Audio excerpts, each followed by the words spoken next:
یوں وہ اپنی ماں کو اپنے سفر کی خبر دیے بغیر پہلے روم گیا اور پھر وہاں سے میلان پہنچا۔ جب اگسٹن نے ایمبروز کی منادی سنی تو اس کا ذہن بدلنے لگا۔ پہلی بار اس نے محسوس کیا کہ بائبل مقدس کو عقلی اور گہرائی کے ساتھ بھی سمجھا جا سکتا ہے۔ اس کا مائنیکزم پر سے اعتماد ٹوٹنے لگا، مگر ابھی بھی اس کے دل میں جنگ جاری تھی۔ ایک طرف وہ خداوند کی سچائی کو دیکھ رہا تھا اور دوسری طرف وہ اپنی پرانی زندگی کو چھوڑنے سے ڈر رہا تھا۔ یوں سن 386 میں ایک دن اس کی زندگی کا سب سے اہم لمحہ آیا۔ وہ اپنے دل کی شدید بے چینی اور افسردگی کے عالم میں ایک پارک میں بیٹھا اپنے نظریات اور خیالات کی کمزوری سے لڑ رہا تھا کہ اس نے اپنے قریب زمین پر ایک کتاب کو پڑھا دیکھا۔ اسی وقت پارک میں کھیلتے ہوئے بچوں میں سے ایک بچے کی آواز اس تک پہنچی جو بار بار دہرا رہا تھا کہ اسے پکڑو اور پڑھو، اسے پکڑو اور پڑھو۔ اگسٹن نے اسے ایک اتفاق نہیں سمجھا۔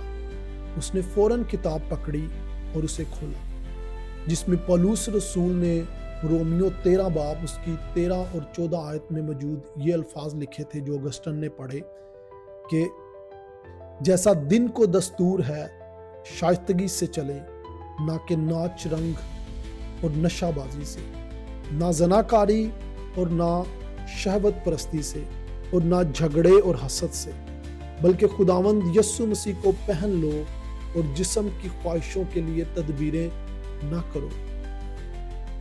جب اس نے یہ الفاظ پڑھے تو اس کے دل میں چوٹ لگی اور ایک عجیب سکون اسے اپنے دل میں محسوس ہوا۔ بعد میں اگسٹن اپنی کتاب میں لکھتا ہے کہ اس لمحے ایسا محسوس ہوا جیسے روشنی اس کے دل میں داخل ہو گئی ہے اور شک کا اندھیرا ختم ہو گیا ہے۔ یہی وہ لمحہ تھا جب اگسٹن نے فیصلہ کیا کہ وہ اپنی زندگی اب خداوند کی راہ میں وقف کر دے گا۔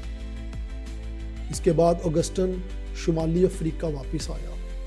کچھ عرصے بعد وہ ہپو نامی ایک شہر میں کلیسیا کے خادم اور پھر بشپ کے طور پر خدمت کرنے لگا، اور اسی شہر کی وجہ سے اسے آج بھی ہپو کے اگسٹن کے نام سے یاد کیا جاتا ہے۔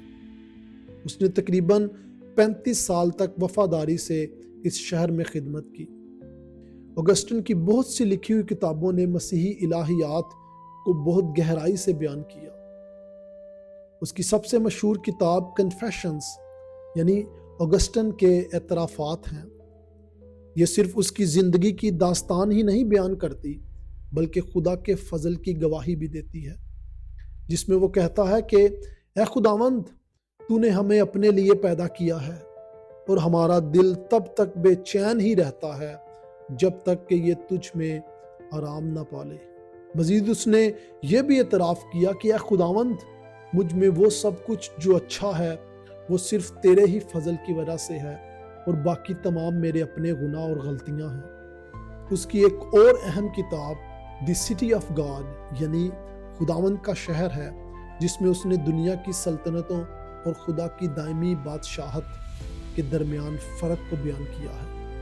اگسٹن کی تعلیم کا نچوڑ خدا کے فضل کے بارے میں تعلیمات پر مبنی ہے۔